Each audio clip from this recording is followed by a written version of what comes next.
I broke down with a friend outside Harrods in his Fiat X19, which promptly then caught fire.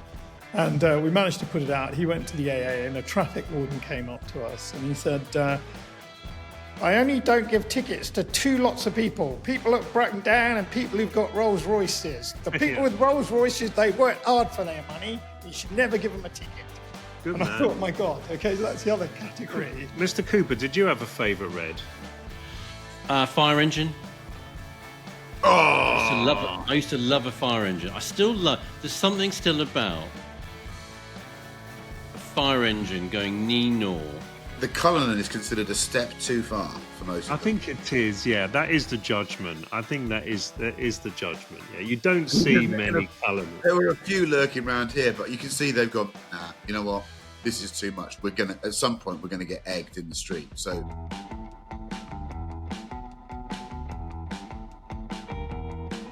Hello and welcome to episode 21 of the Car Podcast with Chris Harris and his friends. Those friends are Manish Pandey, Neil Clifford and Chris Cooper. I don't often say their names at the beginning of the show because I think they're like bringing up the rear.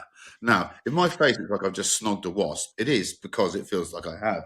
I was given this for a celebration a little while ago, a Hot One sauces pack. Ooh. Last night, when I was very drunk, bordering on being shit-faced, I decided to eat the hottest one, which is called Satan's ring pea sauce. It's got one of those names, and it's absolutely destroyed my face and large parts of my body, and it's yet to come out of my body. So I don't know what tomorrow is going to bring. That's enough information. This might be my last podcast. Yeah. Chris, if I may observe, your the very left side of your upper lip looks like it does have a first-degree burn. I mean, I think you have actually set your mouth on fire. I'm pretty good with hot stuff, but that I don't know what was in that. But it's currently having and winning an argument with my colon. So let's move on to matters not of the tummy. Using our complicated quadratic equation algorithm mathematics that I still can't understand. Here comes a Cooper. There's been an update. Okay. So we have to carry on.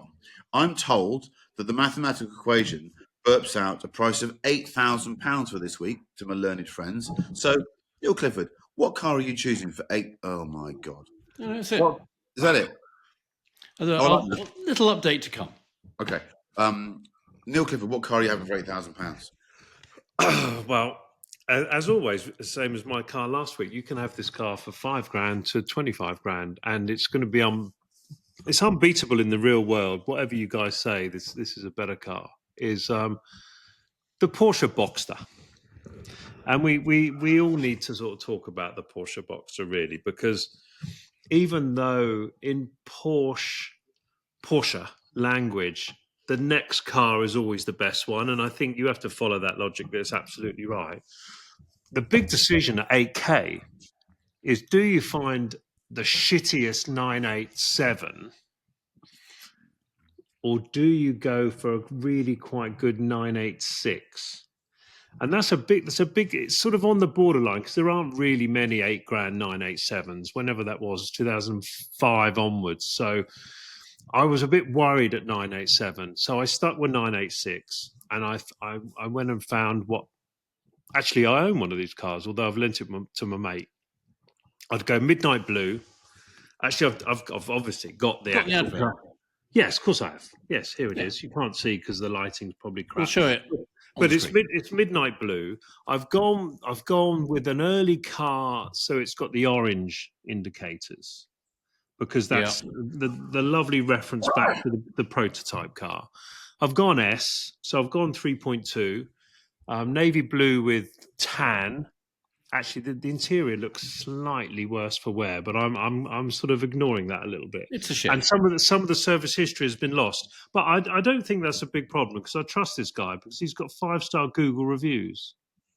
So I think that will be okay, even though 4 years worth of service history has been lost. I believe there was only 6,000 miles done in those 4 years because of the Google reviews.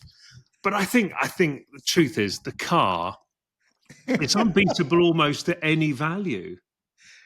The Boxster. Even though I do own a few bloody 911s, too many, you get as much pleasure, if not more pleasure, certainly with my driving levels of skill, in a lovely little Boxster, because the mid-engine, you've got 2 boots. It's incredibly practical. Got a front and a back place to put your stuff. Great noise. I think there's factory sports exhaust on this car. No one in the real world is going to beat that. All the way, frankly, to probably Clever's Jason's 25 grand. So Porsche Boxster S 8 grand. I think actually this car is 6,800 quid. So Whoa. I've actually got 1,200 quid to I'm sure regas the air conditioning, because all it needs is a regasser. Yeah, so that's 8 grand for the aircon rebuild. Yeah, exactly. But it's a great car, so that's my choice. And are your bores scored? It doesn't reference that. I always think that's Funny a bit more 996 than it is Boxster, isn't it? Or Same is that engine, right? that's the Same engine. IMS thing? It's a 3.2 over 3.4, isn't it? It's just a small. I think they're all potentially a problem from that era. Anyhow, you're right. The thing about the Boxster that totally ruins this particular challenge that we're trying to string out for 20 freaking minutes is that it always is the best car. It's the best car. No, Mr. Cooper, you might be double shuffle. Wait for some words in a moment. But the Boxster, the 3.2S, when it was new, was probably capable of taking on any mid-engined car on sale at any price and winning. It was one of those cars. They don't come about very often. So, and in terms of actually the chassis, it's better than the 911 it was then. The 911 was probably the more desirable car. But I just felt that hot sauce again.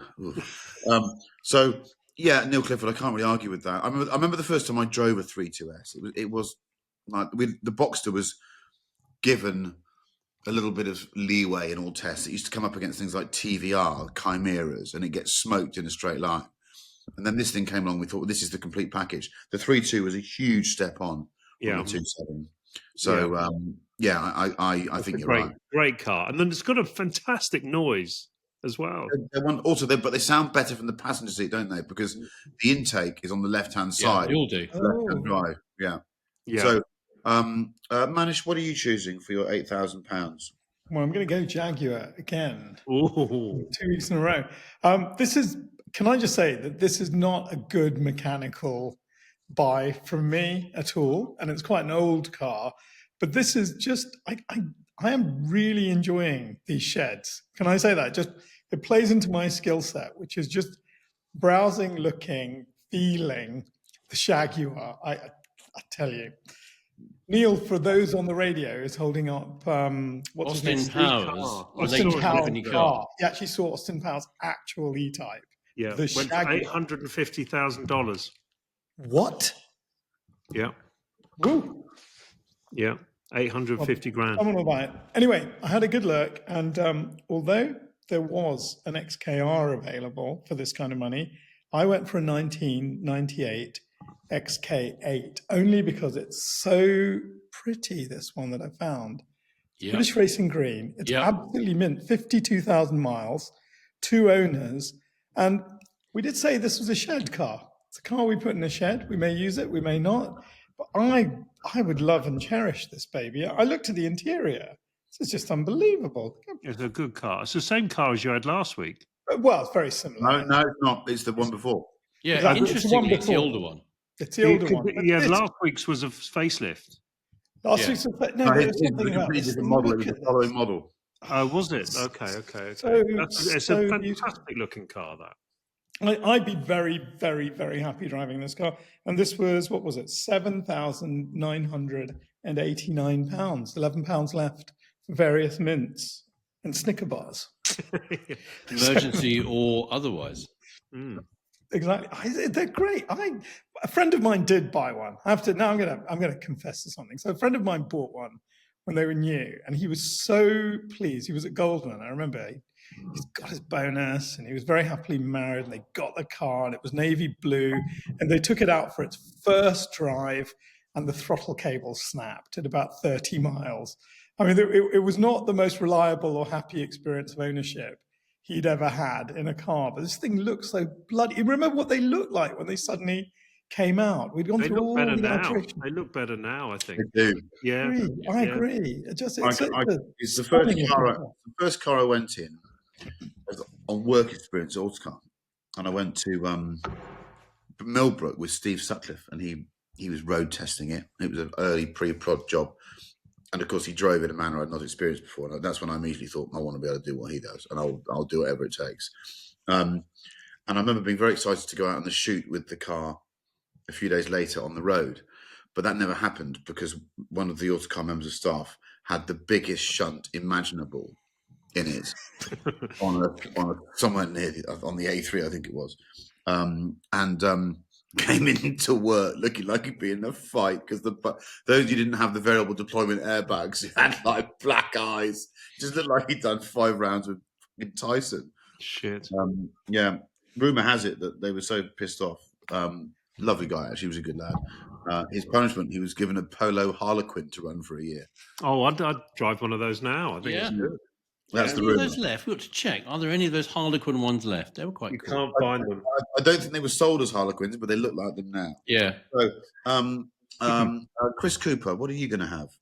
Well, this is interesting, isn't it? After and the Boxster, if I may have looked slightly quizzical, it's not because I don't think it's a good answer. I think it's a great answer. I just think it's not in the right order. We are creating for the world a canon of great sheds. Mm. And I think there's an order you've got to go through.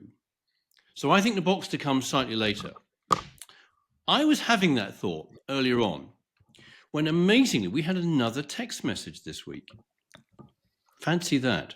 Wasn't from Clever Jason. It was somebody who signed themselves Clever Chris. Not sure who it's from. Didn't say. Anyway, they produced that. No. They produced that where V is the value of the car, but there are a number of other factors in here. One of them, actually, I won't go through all of it. I mean, one of them is, does it have a Q plate? That's quite important in cars. What the performance of the car is, the P. And then I think one of it down here, yeah. And then sort of the Y down here is, where is it in its overall sort of life cycle and life? I'm getting ahead of myself. I shouldn't. Manish, why don't you explain this? No, Wait, I'm just teasing. I'm just teasing. You tell me what every variable is. there is and only I will- one I answer will to set the eight- the listeners straight. Don't worry. There is only one answer to the 8K shed. Yeah. It's the Here we Mark go. 7 Golf. What, GTI? Just a normal No. It is, I think, the best car. If you only can have one car, it's the best car you need. It's the 1.4 TSI Mark 7 Golf. That's a great Okay. car. It is. It is just, I defy anybody to show for remotely the same money. So this one here, it's a 2015. We've got one. We've got a 2016 one in the family. Is that the one for sale? Is that No, the not one? for sale. Never for sale. It will rest in peace with our family, our 1.4 TSI Golf. But that one there, just under £8,000, done 70,000 miles. It's all the car. It is literally Das Auto. Yeah. It is the car. It's got, I think, I drove it on Friday. I drove Armwood on Friday. I had to go from here near Kings Angley up to Stevenage Station. Foul weather, bumpy, horrible roads, A1. The ride quality on a Mark really 7 good. Golf 1.4. I defy anybody to say for anything remotely sensible money, something with a better ride. It makes a Range Rover look clunky and clumsy in its ride quality. I think 1.4 TSI, petrol, Mark 7 Golf, grey metallic. That's R1's grey metallic, like that one there. Honestly, in this part of our canon, it's the winner. Boxster, What year is it? 15. this one here is a 15. I was a 16. Yeah. 15, 16. Our producer's just wondering whether the car he drives is actually for sale. It's not, but that depends on his behaviour and his performance as well, clearly. So that is where this week's winner for £8,000. If you've got no need, if you've got a car that it does everything, that beats the Boxster. I agree with that. I think the Boxster is definitely in our canon.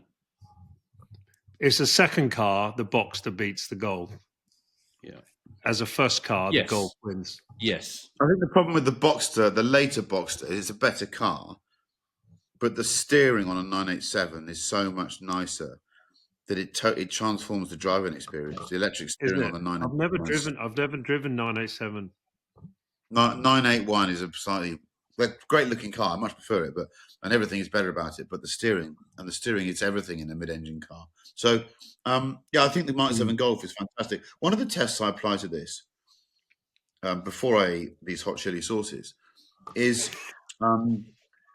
if you were to be given a shed and some money and told, right, this is like your millennium box, you can bury these things for 10 years or maybe a bit less, let's say 5 years. And ideally, they'll have gone up in value. I don't have the crystal ball of legislation, but it's entirely conceivable for me that a Mark 7 Golf at some point might be more valuable than a Mark 8 Golf. We are seeing F8, very late low-mile F8 Tributos are being worth probably more in the trade than 296 GTSs. We're at a very strange point in time where the consumer is absolutely saying, I prefer the last of the ones that I understand and don't scare me and hasn't been contaminated by new tech to the first of the new ones. That never really happened before. So what would you put in? Everyone, all the cars listed, I'd be happy to put away and then in a dehumidified garage and come back in a few years' time and think, I think they might be more valuable than when they went in. Obviously, the Jaguar is probably the weakest one of those three, but it still probably passes the test. This is a time capsule test.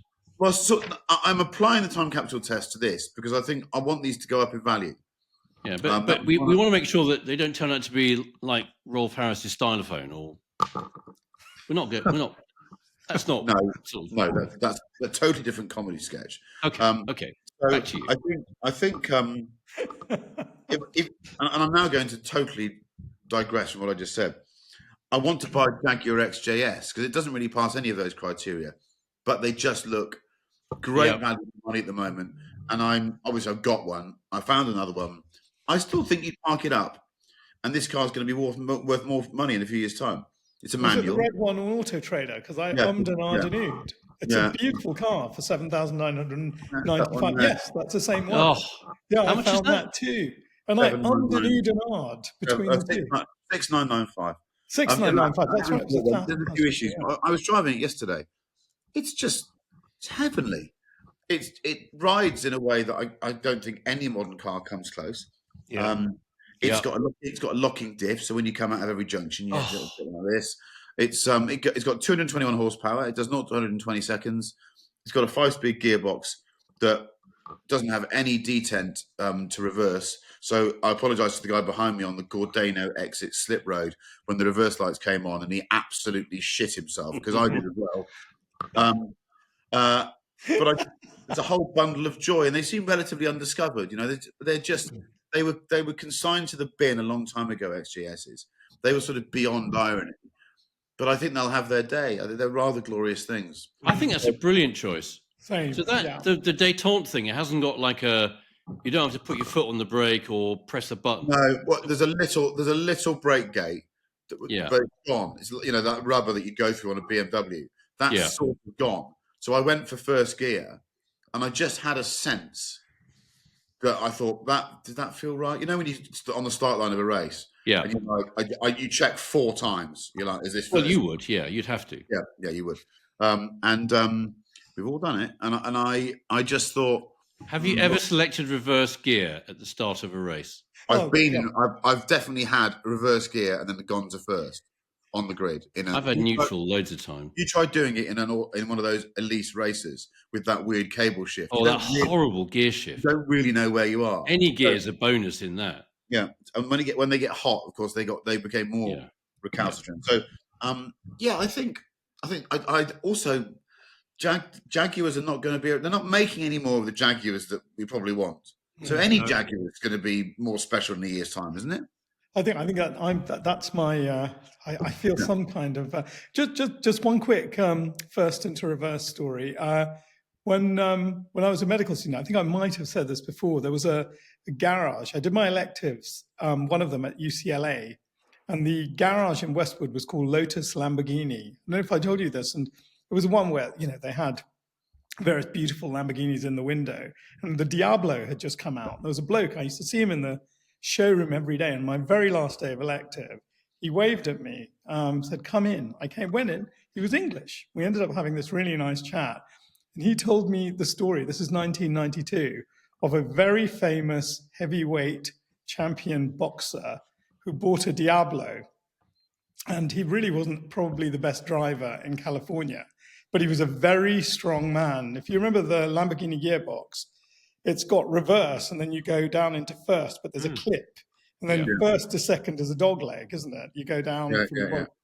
He was so powerful and he was revving this car so hard, literally as it came out of the dealership, he went from first into reverse at 7,000 revs. He just said the thing exploded. It just went bang like that. That's it. Our heavyweight champion got this car 10 yards out of the dealership and they just had to tow it back in again, send it back to San Agata. He said he shouldn't have laughed, but he thought it was the funniest thing he'd ever seen in his life. I thought it was brilliant. At the start of a race, one of the most terrifying things I've ever seen. I've seen reverse lights come on, and if the flags are going and the marshals don't see it, you're there thinking, "Oh my God, this is the worst thing." There's nothing you can do about it. So, moving on. Now, Neil Clifford has been. That's just not fair. That's 4 different cakes. There's one each. Oh, lovely. Very good, Mr. Cooper. Very good. So If this was Test Match Special, at this point I'd be saying, I'm indebted to Mr. Fortnum and Mrs. Mason of Piccadilly for the selection of cakes they very kindly sent through. In your best BJ voice. This is a problem now. We've had delicious Christmas cake last week, and now he's brought out a medley. It's a medley of. Actually, how many is a medley? Is that 3 or 4? Or is it just a number? More, 5 or 6. A medley was, isn't it 5 strokes in swimming? The relay? Yeah. Is it? Is it Front, breast, back, crawl. 4. Yeah. 4. Anyway, back to you. Sorry. Okay. So, Neil Clifford wants to talk about colours. I mean, Neil obviously is involved with the aesthetic. That's what he does for a living. He's good at it. Cares about how he looks. Chris Cooper's always smart, and I wear clothes so as not to scare people by showing off my bits in the street.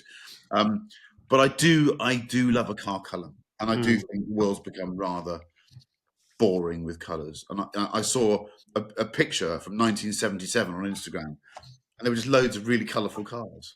And I think the world needs to get back there. PTS should be compulsory. It's coming back. Yeah, Neil Clifford. We decided we were going to choose. The subject of colour was too broad, so we've had to narrow it down to one colour. And for whatever reason, that colour is what's the best red? Yes. Well, my catalyst for this, because I've been nagging about colours for some time, is I was going to buy the new Defender, and sometimes we're a bit naughty, but anyway, that is the choice of colours on the Land Rover website. Can you read them out? Well, you can't. You can't. Because you can't even see the name. Yeah. Sorry, Neil, go on. But they only have one solid colour, and in the subsection of the debate around colour, which we're not going to cover today, it's solid versus metallic. Has got a whole nother section, but that is your choice for the new Defender, and there's one solid colour. That's white. There are 5 choices for colour. There are 6. There are 6. So 2 grades. The white one. And I suppose what's on my mind here is car colours should be a massive differentiator for the car companies. You know, I do colour, says the man with O level in art. You know, with dyslexia and ADHD. I think visual things are what I do a little bit. I tried to do that, but I think car colours massively make a difference to a car, and I think the digitization of the world, the power of Instagram, means that actually cars are more valuable when they're the right color. So there's a connection to it around protecting depreciation, really. I mean, how many bloody boring grey 599s are there? And how much more could you get for them if they were in Posi Blue or Rosso Monza? You know, how many dull basalt 987s are there that if they were in forest green, they'd be worth another $5,000. So there's even a commercial angle to this. But frankly, it just makes cars more interesting. All my content creator friends, the new journalists, if you like, they talk about color more than anything. They get excited if there's a Rosso Monza 458.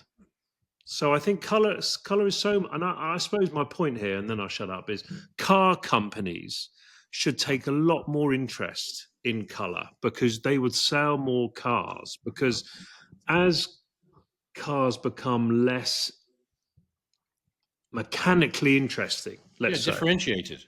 there you can differentiate your brand through color. And I think my view is actually customization will come back. The time of wheels and exhausts and color and mud guards or whatever, you won't be able to do fuck all. You can't do anything with your car now anyway. But to stand out, that Japanese culture that, or even in Thailand, the culture of customization. I've been in America this week. You see it a little bit there. I think will come everywhere. So I think color is a really big thing to talk about. And then we said, okay, we're going to talk about an individual color maybe once a month. And red was mine. And red. I mean, what's your favorite red? Actually, my favorite red is Guards Red. It's Guards Red.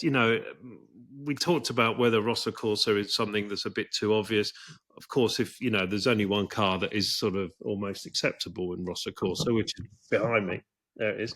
Apart a bit showing off a bit there. I think apart from that, I think Ferraris in red are sometimes a bit tricky, but somehow a Porsche works. A 993 standard Carrera in Guards Red, I think is a wonderful thing. Or a 996 GT3 Mark 1 in Guards Red. It actually says what it is on the tin. It is exactly that color of that Guards uniform. It's a good on Porsche nailing the red. So that would be my choice in is Guards. I think there could be strong arguments in favour of that being the correct answer. Chris Cooper. Guards Red's an interesting one, isn't it? When I was growing up and you saw when there were newspapers and magazines and you saw adverts from the Porsche dealer. I grew up in Kent and there was Malaya Garage. Yeah. Wherever that was. And they would advertise, they would say what the color was because it was black and white in the newspapers. You couldn't tell what the color was. They had to actually write it down.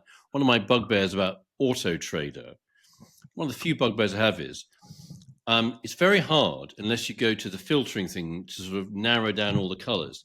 Sometimes to tell what bloody color is the car. Color has become so unimportant that on Auto Trader there should be a bit that says, right, what's the car? It's a BMW. What's the bloody color? It's green or blue. Yeah. No, it's buried a million layers down. So in the days when there were black and white pictures, they had to say what the colors were. Guards Red's really interesting because I had this sort of romantic, sort of sentimental, somehow the Germans had this sort of huge respect for British establishment, sort of tradition doing things, and that it was, you guys may know this, and I don't, so I suppose this is why I'm expanding on the question, in case Mr. Harris asks me. It's a surprise. I'm assuming that Guards Red, is it to do with guards, as in the Guards Regiment of British Army and so forth? Is it that Guards, is, whatever, rather than the Guards of the factory in the German? So I think Guards Red's really good. I think it works better on the later Porsches. 996 GT3 Gen 1 is really good. 997 GT3 Gen 1 Guards Red, that's a nice color. They're rare. Yeah, very rare. Sorry to interject there, you're a bit wrong. The best Guards Red by a mile is a G Series 930 Turbo because the red sets off against. Black, apart from that one, that is very good. Black rubber on all the spoilers and everything else with the red, wow, that sets it off. That's the best of them for me. It is. That is true. There's a piece of cake for you, Chris. If you can explain to us what you think the origin of the Guards Red nomenclature is. We can Google it whilst someone else gives it. Well, then Mr. Google can have Mr. Fortnum's cake. Is it Guards apostrophe or is it just Guards? Good question. I don't think it is. No apostrophe. Is it Guards Polo? Could be. We'll find out. Yeah. Do you know what? On that discussion, I was looking at. There's some very nice dark reds that came out with the F12. This is one of the darker reds. You look at that one there. It's There are. F12. Yeah, And so I clicked on that and thought that's nice. I really like these dark reds. that's I'm not Rosso going to Maranello. I think that is Rosso Maranello. Yeah, But this is when you took a look at the description of it, it tells me everything about the car. It doesn't tell me what the colour's called, but it does tell me that Maranello sales, it's got 4 lines on the Art Deco building. So they spend more time talking about their building and they don't tell me what the fecking colour is. Rosso Maranello. I think you might be right. Manish, what's your favourite red? I knew about this. I actually was a little bit torn between the original Lamborghini red that the Countach came out in, and which was Rosso Arancia, so that kind of blood orange red. Not quite the same, slightly more orange, and I think a little bit more distinctive, a little rarer, and looks fantastic on something like a Countach. I mean, I think it looks exactly right because it's a sort of period red, isn't it? It's not a red that you see now. I've seen they will do something like an Aventador or something like that in that, and I think they look ghastly. You know, they look right on the right car in the right era. And maybe, by the way, that was a genius of Rosso Corsa. It's just been going on, hasn't it? It's just survived every iteration. It's a great red, actually. It's just such a great red that, you know, old Ferrari, new Ferrari, it doesn't matter, it just works. But the red that I actually really like is the original red that Ferrari had, which is a sort of Bordeaux. It's a wine color, that it's almost maroon. And Luca called it Ferrari Tour de France, although I think he may have made that up because I don't think that existed back in the days when, you know, you had the Ferrari emblem on an Alfa, but that very old, deep Ferrari red. So can I jump in there? Because I've chosen the same colour as you, Manish. And I researched it. It's the red on the 250 TDF. It's almost dirty. It's a flat colour. It's utterly delicious. It's got lots of purples and very weird things that come out of different lights. Yeah. It is just described as Rosso. It was their red then. I can't find the description. I think afterwards, cars that used that paint as an homage then called it 250, called it TDF red. But I think on the TDF, it was just red as far as I can see. Yeah. Remember that's the color of Luca's train, and it's such a delicious, deep, beautiful, rich red. And I think, you know, I mean, that could work on a Bentley, that could work on a Ferrari, that could work on I think that could work on a 2CV, it could work on a DS. It's a gorgeous, it just adds a luster, class to any car, I think, that would be painted in that, except for Lola, who will stay Nero.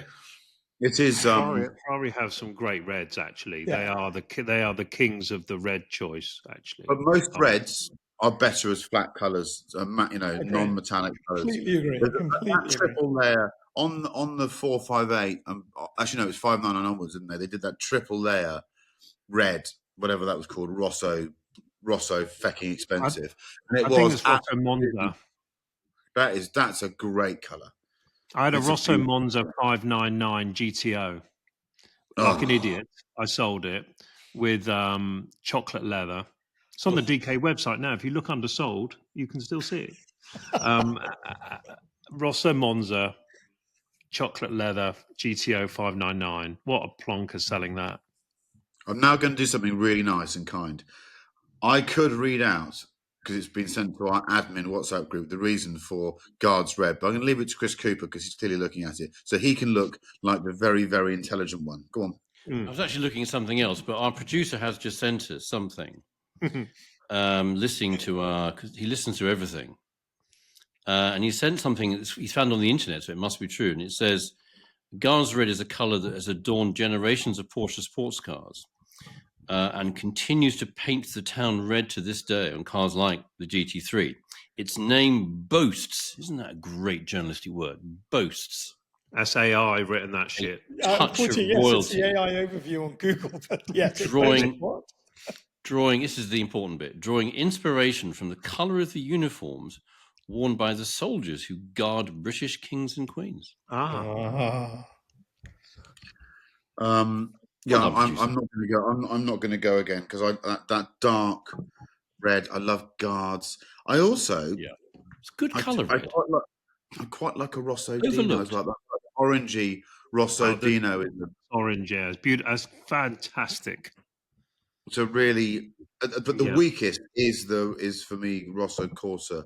And I've had 3 or 4 of them in Rosso Corsa because for a while, 90% of all Ferraris spec'd between about probably the early 80s and the mid 90s were all Rosso Crema, and they were minging with that crema hide and the red carpet.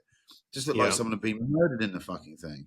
So Our producer has just texted us again to say that quote was taken directly from Porsche's website. No AI here. Okay. It boasts. You've been told. Ahead. Okay. Yes. get What, stuff. Mr. Cooper, did you have a favourite red? Fire engine. Oh, I used to love a fire engine. I still love. There's something still about a fire engine going nee-naw. I remember when I was little having a little dinky toy of a fire engine. It was one of my most treasured possessions. Yes. When I was very, very, very little. It was a Merryweather. It was a dinky toy of a Merryweather fire engine. It probably had like a ladder you could take off, which was just. I was just overcome with excitement of this thing. And then some little chap who's from the house next door in the close that I grew up on nicked it, and I never saw it again. Bastard. So, bastard. But I think you're right, actually. 930, guards red on a 930 turbo. Hard with to beat that. Would you go for red wheel centers or black wheel centers? No, definitely not red wheel centers. I do own one. With red, you got you've got the red special LE, one though. I've got the LE, and it's Yeah, got. see, that's different. I think black sensors is the way. Yeah, I think it's. right. I think black. But Chris is right. The contrast of the black rubber and the guards. Yeah. And mine's got black leather with those big sports seats, almost 959 levels. The bolster. Yeah, the big bolsters. Red piping, so it's proper 1989. It's like, Bonfire and Vanities. Yeah. Proper spec. Right, moving on. Rolls Royce. Is it one of the most successful purchases, nurturing exercises, and let's say continuations in modern automotive history, or has it gone a bit wrong? What do we think? I'm going to go to Manish.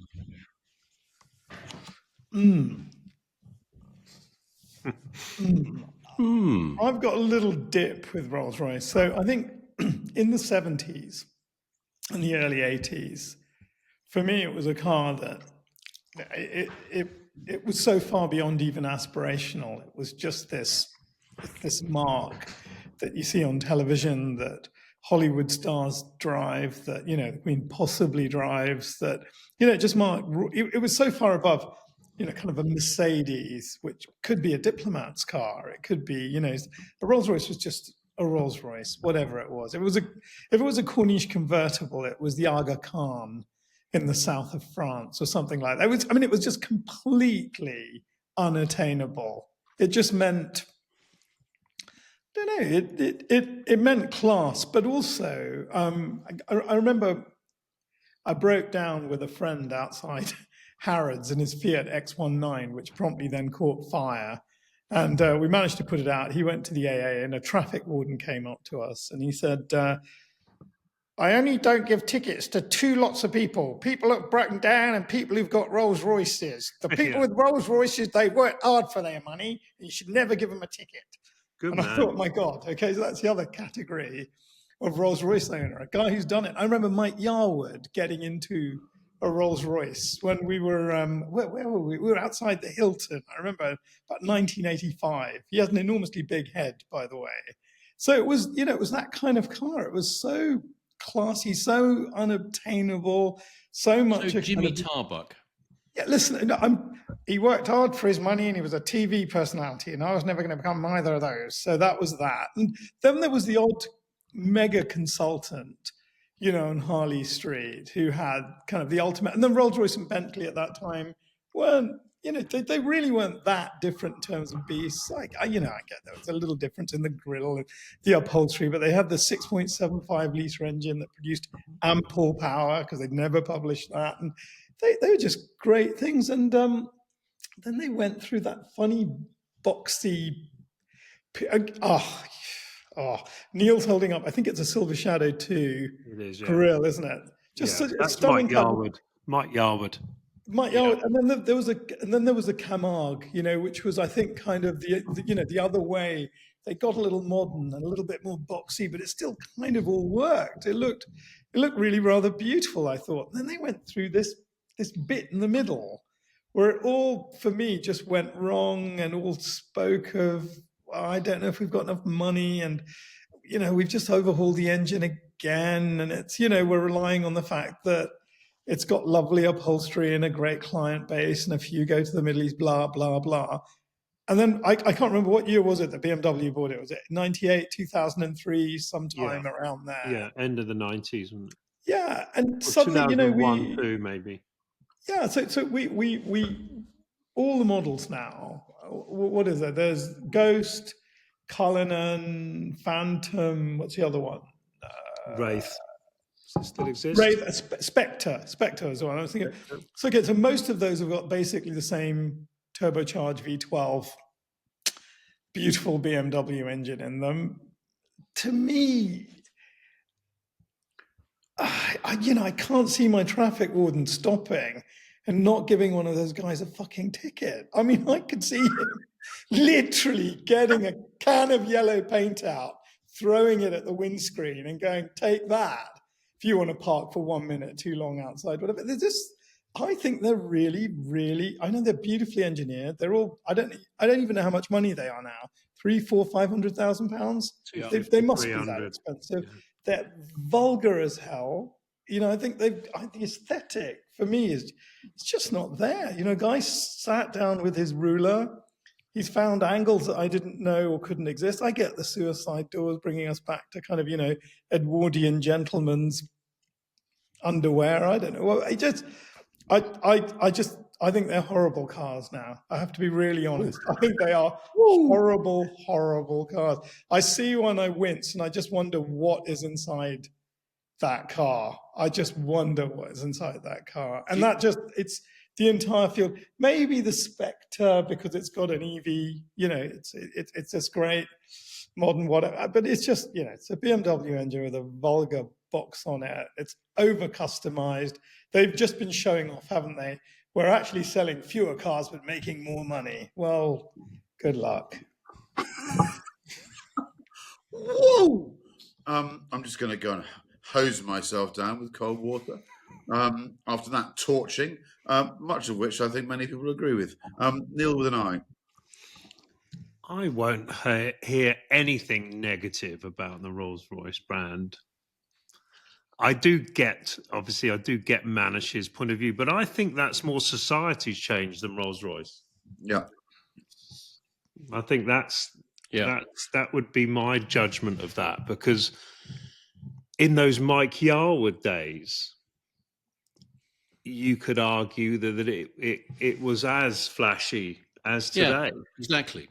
So I think society's changed, frankly, a bit for the worse in that regard, because I think we should celebrate success and the ability to work hard and have a Rolls Royce. I know that's not what you're saying, Manish. I'm twisting that a little bit, but I think I just think it's I don't think they've often put a foot wrong. Clearly, mid-90s, the Spur, and that sort of post-Shadow before BMW thing was probably a little bit bereft of investment. I'm sure you're right about that. But you know what? You go on some of those lovely websites now that sell really good Minter silver Spurs on a 94, 95.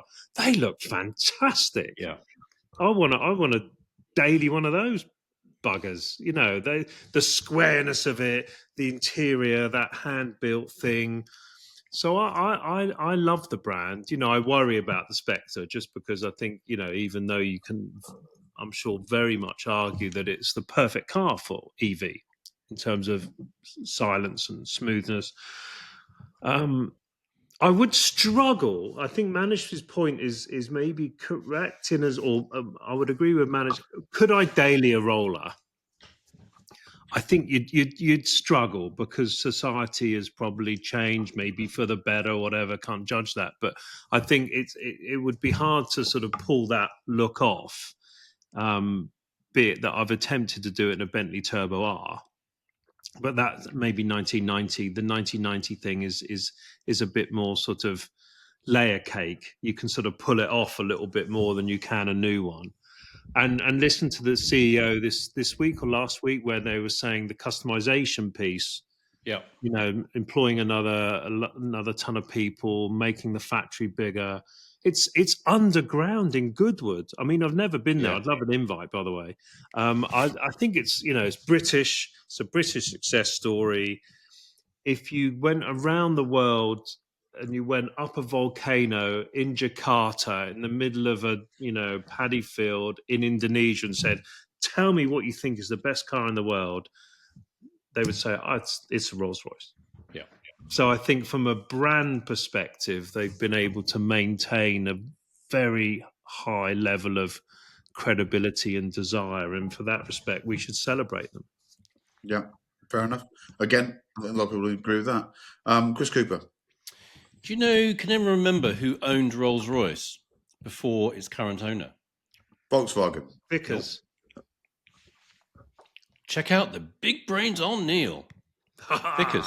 Vickers PLC. That's why I who don't read made- fiction. Don't read fiction. It wastes your time. Read Yeah. facts. Vickers PLC was a military. They made ships, hovercraft, military vehicles, and stuff. And they'd owned it for quite a long time before that. And they had years ago that before they had an involvement with the aero engine bit, blah blah blah. How much did Vickers pay for the right to make BMWs? Because obviously the cars and the factory and everything went. There was that really the story about BMW, Yeah, VW, that's and a Vickers funny Rolls one, Royce that. is a great story. Mm. I heard a bit of it from one of my friends down in Cornwall. Her father was the chair of Vickers at that time, and it's just come up only a couple of times in conversation. Fantastic story. Go and read the story about the sort of the menage a trois I fight have. off between. Yeah. Great story. Yeah. BMW paid £65 million to buy Rolls Royce. Yeah. They sell an individual car now for about $60 million. That's gone quite well. I think BMW's ownership of Rolls Royce is the greatest transformation, evolution, success story of anybody buying another make. 25 years ago, they did that. I think it's unbelievable. When they opened the factory in Goodwood, a very, very dear, respected colleague of mine, Tom Purvis, who was he was the amazing British executive in BMW. He was the first head of Rolls Royce. He set up the factory, did the deal with Charles, and got it all going. They had 350 people there when he started that factory. It was 2,500 now. Amazing. They sold, I think, the first year of the Phantom production, they sold about 300 cars, Rolls Royce, 2004. Last year, they sold about 6,000 cars. It's a money-making machine. I think the point that Neil made, I think, is a really good one. As you know, we we all grew up in the beige United Kingdom in the 70s and 80s, when TV stars, when there were literally 2 TV channels, daily TV stars, they had Rolls Royces, and we thought that just separated them from the masses. But my point is, those celebrities and people in the public eye then are like Kim Kardashian now. Neil's Same. right. It's society that's changed and tastes have changed, but the basic proposition is sort of the same.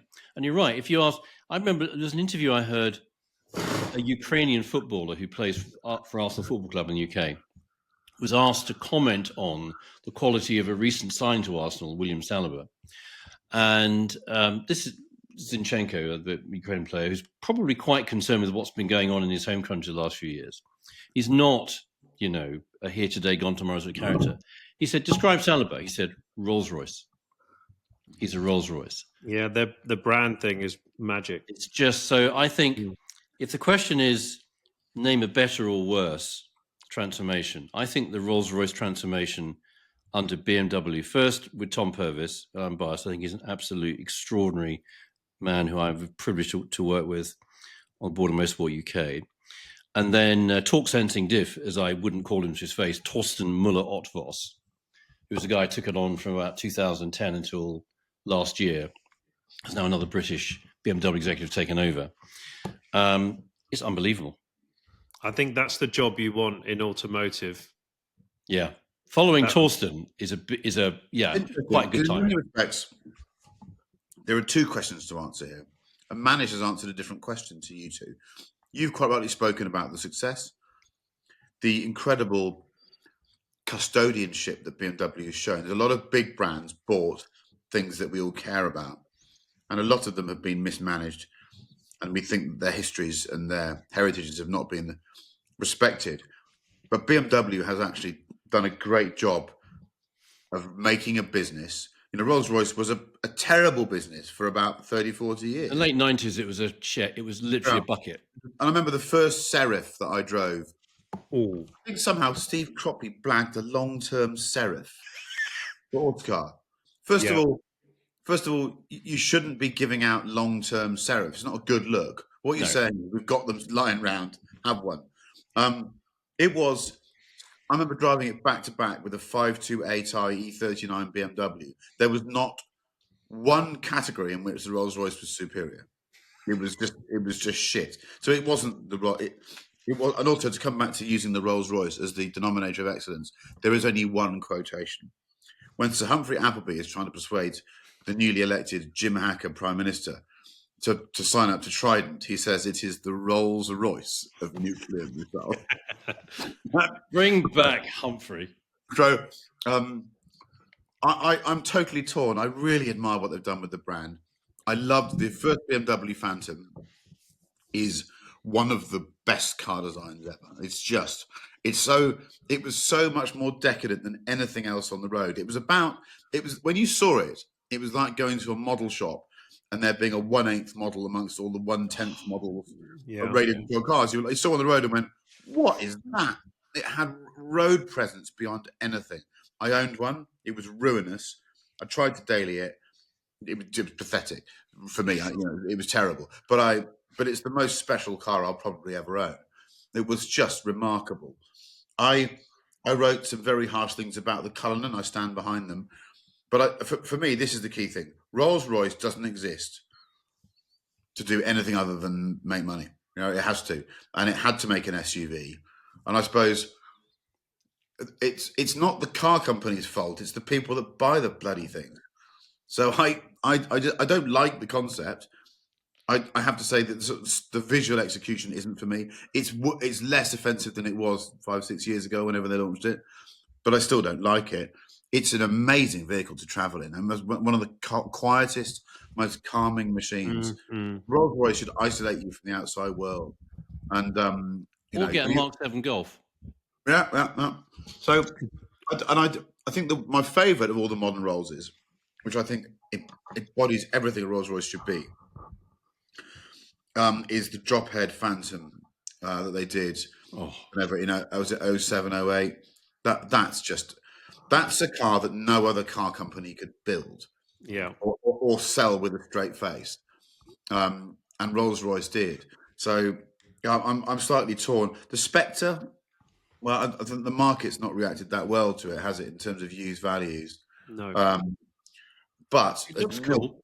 As Neil quite rightly said, the Rolls-Royce has effectively always wanted to be the silent motor car. It has been its ultimate engineering goal was to have an engine that you could balance the £1 coin on the cam cover, whatever it was, 50p coin. Yeah, and therefore you shouldn't feel any vibration. So the natural solution is to go for an electric powertrain. I haven't driven one. They've not been that communicative after I wrote about the Cullinan. And I'm quite happy with that. I just didn't get. I like the Cullinan, just in case anyone from Rolls is listening. I really like the Cullinan. I think it's the nicest car ever made. They're very spec dependent and color dependent. A navy blue Cullinan. I was going to say color. It comes back to color. Could you daily a Cullinan? In the right colour and wheel colour, I'd bravely give it a go. I'd have a go. I mean, I daily an tell you what, FF, so I'm not exactly shy, am I? No, but an FF is a different thing. I'll tell you now, even people who don't care that, drive their Range Rover a third of a mile to drop their kids off at the nice school, I have no problem with that whatsoever. That's what they do. Have you noticed that the Cullinan is considered a step too far for most I of them? think it is. Yeah, that is the judgment. I think that is the judgment. Yeah, you don't see many colours. There were a few lurking around here, but you can see they've gone, nah, you know what? This is too much. At some point, we're going to get egged in the street. So Yeah. let's go back to the Range Rover. Can I just say there's a prep school around the corner from where I live where somebody does daily a Cullinan, and it's navy Let's blue. get them on as a guest. And Yeah. okay, yeah. I was in Los Angeles this week, and you see where was I? Dallas. You see a lot of the UK is a very small place compared to the rest of the world, and I don't think they're that bothered about a lack of Cullinans in the UK. No. And I also think it's absolutely the responsibility of a car company to make the cars that it thinks will sell and the cars that it thinks that customers will want to buy. And as I said at the time, there are just too many tasteless people on the planet for them not to have made the Cullinan. It's perfect. And just because I don't want one doesn't mean they aren't really very good for people that do want them. They are. It's very successful. I mean, it's so successful. I wonder what the margin is on it. Okay, moving on. Has everyone had their say on Rolls-Royce? They have, haven't they? Yes. So, place to go with a thermos flask. Well, I'm having a good day today. Bless you. Whoa. So, where would you go for a quiet, reflective drive with a thermos full of coffee? Where would you go? What's your place? Chris Cooper. Bless you. So the question was favorite place to drive, just to go for an eat or thermos, whatever. This is God. You could talk forever about this, couldn't you? This is kind of childhood memories in cars. Childhood memories in cars when you would just get in the car and drive somewhere to look at the view or go and see something, whether the windscreen wipers are going or you stop there and look at the view. You might wind the window down. You might not even get out. That's what we used to do, isn't it? Well, your family weren't engaging with other couples that were also parking in car parks, were they? No, we didn't have any people. We didn't really know anybody. Okay. No, I mean, I'm going to start. We'll get into tell me about your childhood in a minute, and we'll all end up in tears. So, moving around that little bypass. So no, we would go somewhere and just lower the windows. Down on the Kent coast or something like that, whatever. So there is somewhere. It's about just the fun and the enjoyment and the sense of relaxation and being with family and loved ones. Down in Cornwall, there is quite well-known places. If you go down to the roads in Cornwall, it's called the Hidden Hut. The Hidden Hut is owned by a chap called Simon Stallard, Cy Stallard. He's very well known down there. Other parts of the world, he does lots of corporate stuff now for Jaguar Land Rover, probably just Land Rover. He was the guy that did the barbecue on the beach in Cornwall for the G7. Yeah, 2021. Yep. Tall guy, does a mean. So he'd run the Hidden Hut for a long, long time. I've got a little map. I can show you where it is. Oh, look at that. So you'll recognise that as that is sort of the far corner of England-Leicestershire, for those in America, as I like to say. And this little red dot here, so that's the Roseland Peninsula. Falmouth is here. That's the Lizard, and obviously Land's End is there. And sort of down here is France. We don't talk about that. So here on Porthcurnock Beach is the Hidden Hut.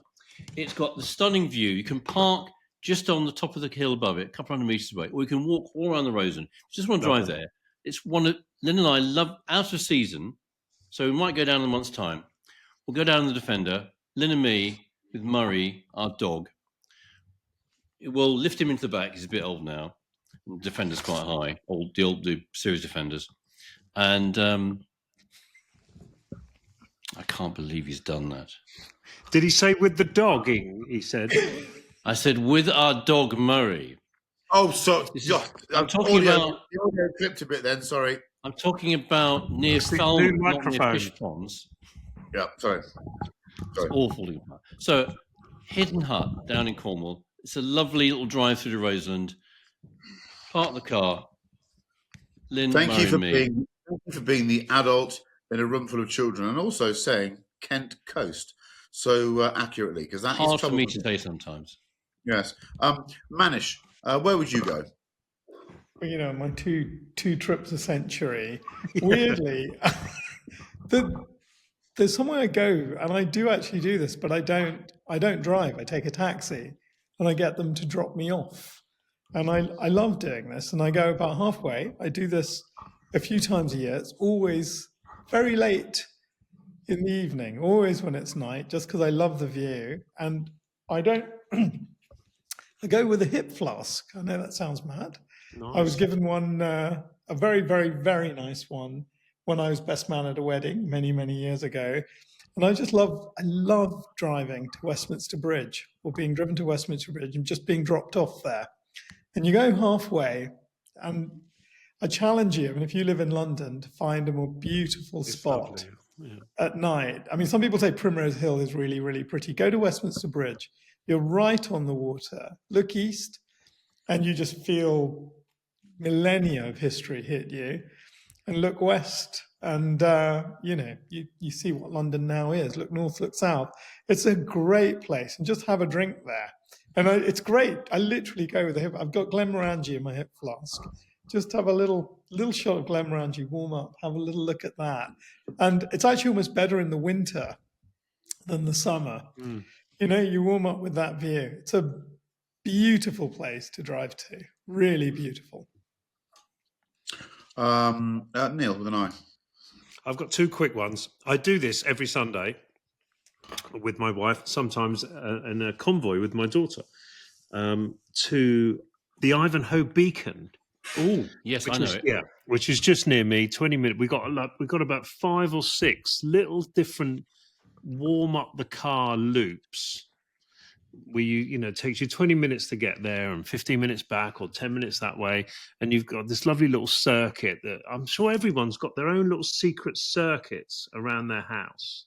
That's a subject for another moment, I think, where you just got enough distance to enjoy the drive. But if you break down, you're not too far from home. I think there's a very good sort of like ratio between the breakdown and enjoyment thing. Or someone with a trailer. Yeah, exactly. So Ivanhoe Beacon, and we don't really use a flask. I think it's a big nudge for me, the flask. We need to get the flask. I think it's an underrated thing, the bloody flask, isn't it? So Right. I'm going to do that next Sunday with the flask. And then the other quick one is down in Devon, North Devon, Saunton Sands. Oh, yeah. So you drive into Braunton, Yeah. and you go to Squire's Fish and Chip Shop, probably the best fish and chips in Devon. Oh. I know we can argue about fish and chips and the best places. Squire's, Braunton, large cod, small chips, salt and vinegar, pickled onion, bread roll, twice, please. And then you drive Pickled out. egg? No, I stick with the I onion. don't do pickled egg. No, I think I double up on the onion sometimes, maybe even curry sauce. And we're in the little Defender, and we drive out of Braunton, Saunton Sands, past the beach. I mean, it's gorgeous. It's Yeah, stunning there. whatever the sort of heritage We've site got to do that. thing. It's got the big heritage site thing, and you drive up and round, and you go to the tip, and you can park up and look down at this incredible 5 or 6 where they land the Hercules practicing for the Iraq War this thing, and you just look down, see all these surfers, and eat your fish and chips. Really top location. That You said something there that just rings a wonderful memory. It's the brown heritage signs. Yes, Aren't they just in the UK? We have nice places to go, old ancient things with these brown heritage. That's when you're in the car. That's just you know you're nearly there because you start to see the brown heritage signs. That's a really evocative colour and sign. Yeah, well, I can't remember. I should know. It's like the really top posh version of that. You know, like the global thing.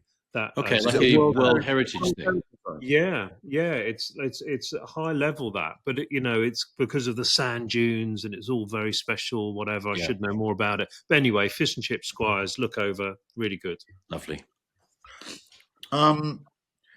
I think you all answered this wrong. So I've got two. If it really matters to you, you don't share it with anyone. It's your place. You don't want people Yes, going. I know, but we're sharers. Only Yeah, we with the other are. three of us. So I've got Yeah. one near here where I live, and I'm not telling you because I don't want to bloody see you there. Find your own. So there's that one. But actually, with my Neil Clifford, I'm lovely and cuddly, nice guy hat on. Go to Crantock It's so Bay. genuine. It comes across so genuine, that Chris. Go to Crantock Bay, and the That's nice. Sea Bay Cafe there, which is owned by my mate, and go and get a hot chocolate and look over from West Penn Tire. Look over Crantock Bay. My my family have been going there for a long time. That's where I'll be. That's where I'll be throwing my ashes. It's absolutely magical place. Well, And also we should have Cornwall. some suggestions in the comments from other people to share their lovely places because If we you, should if you share go all at the these right lovely time of places. year and you speak to the right people, Cornwall's got some cracking little roads. Cornwall is hot hatch heaven. You don't want anything really bigger than a Fiesta ST, but if you find the right roads, wow, Yeah. it's really good. Yeah. Right. Well, we are now moving on to. Good God, this is going on a bit. Do folks still change oil? I'm not sure how far we'll go with this one, but Chris Cooper posed it. So, Chris, do you think people still Well, change oil? It was Neil's question, but I thought it was an interesting one. Oh, sorry. Part of the difficulty is what do you do with your old oil Yeah. if you are going to change it. That's true. I had to look at this afternoon. You can recycle it around the UK various places. I do change oil. I mean, and not personally. I get oil changed because it's part of my OCD, particularly with a newer car. I just think it's just treating the engine with love. That's a changing the slightly oil. different question, though. My question is, do people still do it themselves? Yeah. I think probably less and less, unless you've really got something old. So even the old stuff I've got, do I change it? I'm not sure I do. Yeah. Yeah. It's a funny one for me. This I don't, and I never really have, because I'd rather someone else do it who's going to make a mess of it. I'm capable of doing it, but I'd rather someone else did it. Really, the only time that changes is when I suspect I've paid someone to do it and they haven't done it. The suspicion that someone's had you over Oh, can yes. try and make you be a DIY mechanic you're not. That can be Yeah. dangerous territory. That can,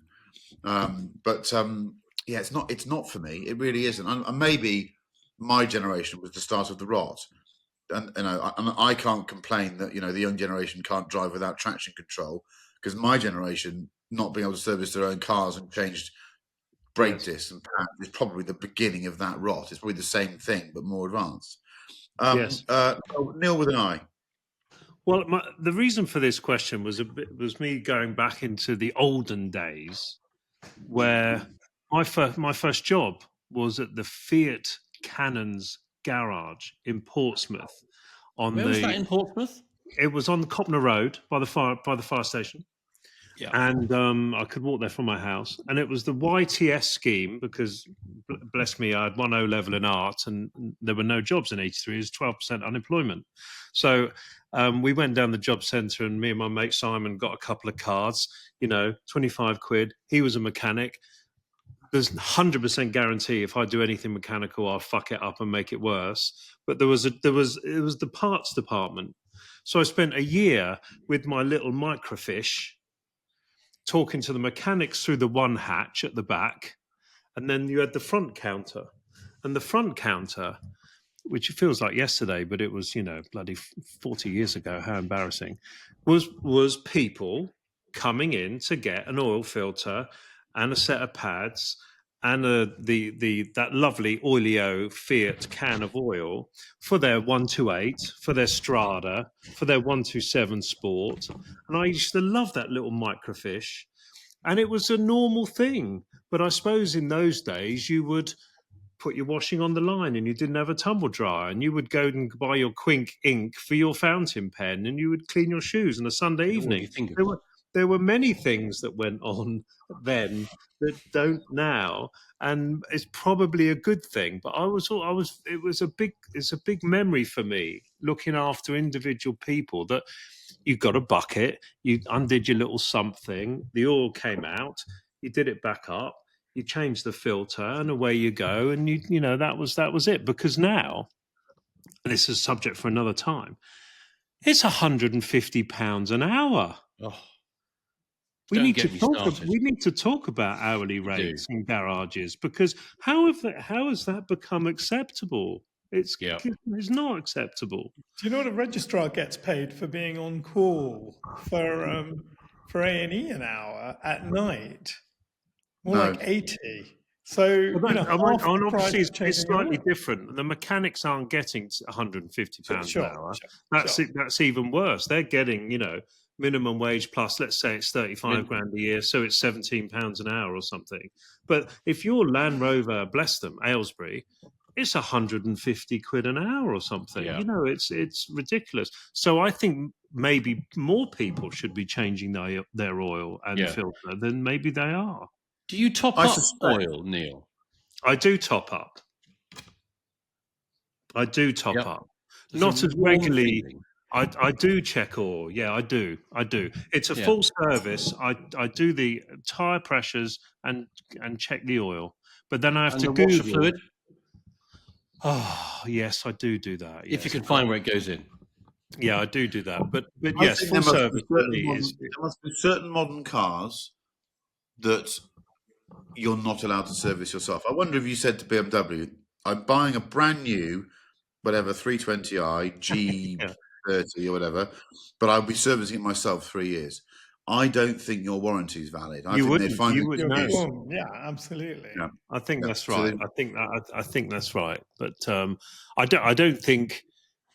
Well, look, it's the olden days. I may as well go back to the middle of the 18th century from what I'm talking about. But if you got a car of the year 1983, I always remember there was an Uno and an X19 final edition in the garage on my first day in the showroom, and you bought an Uno, lovely car, particularly the 4-door, and you would change the oil yourself. It was more normal. Can I just ask, are they easy to do, though? Is it still just as easy to do? I mean, do you have to just basically slide underneath, put a tray there, undo a bolt, out it goes? Yeah. Oh, yeah. I'm trying to remember what car it was. But it had a fairly comprehensive toolkit. Of course, a lot of this is mirrored by how comprehensive the toolkit for the car was. One of the cars I had valve shims in it. So oh no, I'll just do my valve clearances tonight. No, I won't. That was not uncommon. Yeah, not uncommon. I can remember doing the points when I had my Mini at college. We were constantly fiddling place had Minis with the distributor points gap. I never bloody understood that. YTS thing. You have a Marigold club around there for weather conditions or not? Yes, but that had a dual purpose. We can discuss another time. Yeah, it never sunk into me, any of it. We did 4 days of actual work, and then you had to go to college as part of the YTS thing. Yeah, and so you had a day at the college every week about all that shit. And literally, I really tried to remember it. Literally within 10 minutes of walking out, I'd forgotten every single bit. It'd gone. Okay. We're now going to read out the 2-Car Garage, which was written by one of my learned colleagues. Reminds me of that Saturday Night Live, is it, where they have to read out things that are a bit embarrassing. Due to an administrative oversight, you haven't been invited to the US presidential inauguration. Whilst America is occupied, choose 2 cars currently on sale in the US. Explain why these 2. I'm going first. So, the first car I'd have if I lived in America is a Ford Raptor, full fat Raptor.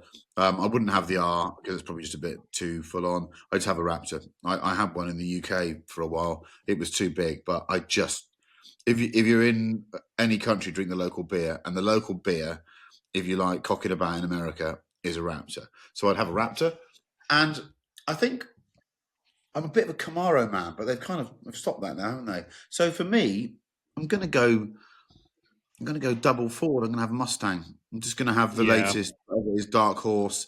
You know, Dark you can have, Shadow or you Dark can have Horse, you can have the super duper with loads of power, but really over there, that's just an invitation to talk to a trooper every time you come into a town. So I don't want all the power. I just have a pony car, thank you. So I'm doubling up on Ford. Chris Cooper. So I think it was a dreadful administrative oversight because I was really looking forward to going to and in fact, I'm already in DC, ready for this thing. Mhm. And the reason why I quite like the idea of going to it, it's quite a big thing, isn't it? The handing over of power. We'll put aside who's involved and what everyone in the world thinks about, good, bad, whatever. The changing of power in the White House is a really, really big deal for the world. And it got me thinking, and I was thinking, and Chris, you mentioned it earlier, Jim Hacker. If I was Jim Hacker and I had my hand on the lapel of my suit in a Jim Hacker style, it's a British TV situation comedy from the 80s, 90s, covering a hapless prime minister with a conniving and cunning and scheming civil servant exactly looking after him. I think if I'd been Jim Hacker and I'd been jilted at going to the inauguration, I think, do you know what? It's only 600 miles to Bretton Woods from Washington, D.C. Bretton Woods is a New Hampshire ski resort, which is nice. Got a bit of time on my hands. I'm not going to inauguration. America will be quiet as a church mouse. So I'm going to get the biggest, baddest ass's car to get me to Bretton Woods as fast as possible. Mm. And I asked Cameron about this. I said, look, what are you going to have? And he said, the new ZR1 Corvette, 1,065 horsepower, 5.5 litre, super twin turbo V8, revs to 8,500 revs. But why Bretton Woods? Because Bretton Woods was the birthplace of much of post-World War II structures in the world. Bretton Woods Conference, 1944, birthplace of IMF, International Bank of Reconstruction and Development, lots of things which stood the world in good stead after World War II. So I'd want to spend a bit of time there, Jim Hacker style, hand on the lapel of my suit, looking at the sky, thinking big thoughts, thinking, how could I make the world a better place? What would make the world a better place if I was there would be one of those. That is, Icon. it's a Velocity vintage They're Bronco. great. They're wonderful. Quite expensive. Yeah. That's about 300,000 US. Yeah. But look at it. Brilliant. Isn't that just the coolest thing in the world? Yeah. So because it's the inauguration, and I think I might go to Bretton Woods because a bit of skiing, a bit of thinking about the world. I want to get there as fast as possible, the ZR1 Corvette. So nice spec, silver wheels, red. And then one of those. Your bonus That's what I question for 2 points is, what car did Jim Hacker actually ride in the back of always? Was it a 3.5 Rover? No. It was a Rover. I don't Was it know. a No, it Rover? No, it was an Austin Princess. No, Oh, that's It before he was- was Prime Minister. as minister. Yeah, but an Austin Princess was what he rode in the back of. So, Which metamorphosized into the excruciatingly named Ambassador oh yes, the Leyland Ambassador. with a hatchback. It was, yeah, good God, what were they thinking of? Neil with an eye. I don't know. I think I've either read this wrong or you guys have. Two cars that are on sale in America. I mean, there's only one website you go to. It's Canepa.com. Because Bruce Canepa is the man. Not only is he a real racing car driver, I think he's done 24-hour Daytona, Pikes Peak. I was lucky enough to meet him actually last year in Car Week. He has the best cars for sale in America. They may not be new, but it doesn't say new. It just says No, cars it on says sale in currently on America. sale. So I am buying his modified 959 SC that he takes a 959 and makes it even more mad. If everyone watches Mr. Harris's incredible video of the film on the 959, how annoyed are you that you could have bought one for about 175,000 quid about 10 years ago, and now they're like 1.5 million quid? So Bruce Canepa does a singer in a way on a 959. So I'd have that. And then he's got this incredible, because I think the Bronco, and there's about 3 Broncos on that website actually. There's got a Ford Bronco, looks like a standard Ford car, but a customized, modified, rare thing. Ford Bronco DR Desert Racer. Have a look Sounds at cool. that. Have a look on his website in green. Looks like you can do Paris Dakar in it. The ultimate 2-car garage. And so no budget. That's what I'd have in America. Wonderful. That's very interesting. You mentioned Paris Dakar, the Dakar thing. This year, the biggest Dakar rally just finished end of last week. Yeah. The biggest single class now in Dakar is the classic class. Is it? Stuff like 959s. Remember the Range Rovers that used to enter it? Yeah, yeah. Loads and loads of cool stuff. 2 CVs. That Peugeot, You've got to do the that. Peugeot that did it. Yeah. 405 thing. Manish. I think Chris was being very political without being very political, and I'm going to do the same thing. I've picked 2 really cool cars that I've checked today, are both still available in America, and they are from 1976, Nice. because I think that was the last great American president. And the first one for me is my AMC Pacer. Oh, I Wayne's love must this be the car. worst car ever to appear on this podcast. Yeah, definitely. It was inline 6, the fuel crisis. Yeah. It was a complete nightmare. All these Americans in their 7.5 liter V8 3-ton cruising wagons had to get used to this. And they had to get Stairway used to this for denied. only one reason, because, a bit of reality hit them. So that's my first Wayne's World. car. That's the car from Wayne's World. It That is. a fantastic car. And here's my second car, and it's from exactly the same year. And it is the GM Gremlin. And we're going to have a Pacer and a Gremlin. I'm going for the 2-liter Gremlin because it's particularly underpowered. I think absolutely breathless at 55 miles an hour, which came in just after the energy crisis. Because, and invite me to your inauguration, I'm going all Carter. Nice. There is my answer. Bless him. Rest in peace. Rest in peace, Jimmy What Carter. a great name for a car, the Gremlin. That's The one of the Gremlin. great. So let's choose a piece of music each. If there's some noise off my mic, my dog's having a very extended drink of water over there, and I'm not going to stop him because he likes drinking. Neil, what's your choice of music today? I've been in America this week, from West Coast to East Coast. And whenever I do that, I try to listen to American music. And actually, my favorite American band really is REM. And even though my favorite album is Out of Time, when Automatic for the People came out, it was so exciting because I was so in awe of that previous album. And it was on CD, and you put the CD on, and you put the lights down, and you're so excited. And the first track is always so critical in an album, and it's called Drive.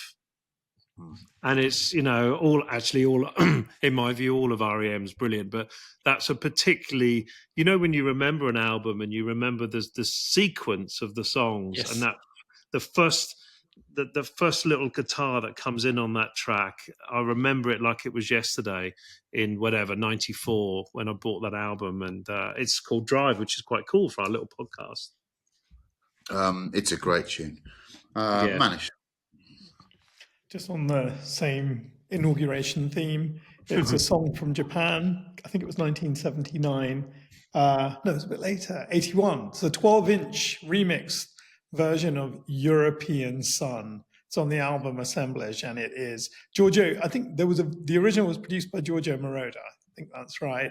But this is the remix. It's even longer version. It's a fantastic song, and it's one of the few songs you'll hear from Britain in the early 80s, which has a line that says "Suffragettes in Washington." Ooh. Suffragettes in Washington. Going deeply political. Chris Cooper, what are you going to go for? Do you know vinyl's making a comeback? I do. Oh, yeah. Has been Yeah. for 10 years, Chris. Yeah, It's yeah. been I was one. talking at Christmas. One of my niece Lily, her partner Jack, and she works in music PR, and she was telling me about the vinyl's made a comeback. And we're talking about kids these days won't know what a 12-inch EP extended play single is, but no, I was joyous that it's come back. They'll So- be changing their oil next. Because they're so expensive. Yeah. A bit more Americana. I mentioned this. I've been watching this last week. I've now seen the end of series 2, Tulsa King. What a great thing that is. Really, really interesting, enjoyable, ridiculous, fantastic look at life in Oklahoma. There's another fight scene in that. Lots of fight scenes. And it might have been a light to medium stabbing or knifing in this one. All entertainment, nobody got hurt, apart from those who got killed. Mac the Knife by Bobby Darin. Oh, yeah. good. Not the yeah. Frank Sinatra version. When Yeah. Frank Sinatra sold it, he said, actually, it's the Bobby Darin version from 1959. Play that in the car, and you're going to get a speeding ticket. But hey, what a way to go. It's brilliant. He was a brilliant actor, by the way, I thought, Bobby Darin. Very Yes. good actor. Did Yep, a few he was good good. westerns. I quite like going down the wormhole of unlikely duets, collaborations. I think there's so many out there that surprise you. Here's a ridiculous one, but it works. It's a pop song. Tom Jones and the Cardigans, Burning Down the House. Oh, that's a That's good song. brilliant piece I of mean, music. Tom Jones, what a dude, man. But on that tune, he absolutely bosses it. And the band is on point. It's a happy song. But it's a happy song to play to drive to the shops on a Sunday morning. So, and with that comes the end of episode 21. Thank you for staying with us. Sorry, my face is actually sort of reverting a bit more to normal. If you do buy the Hot Ones Heatonics package, don't go for the bottle on the bottom right, because it will alter your life. We look forward to, that's Chris Cooper, myself, Neil Clifford and Manish Pandey, to boring you again next week. Thank you.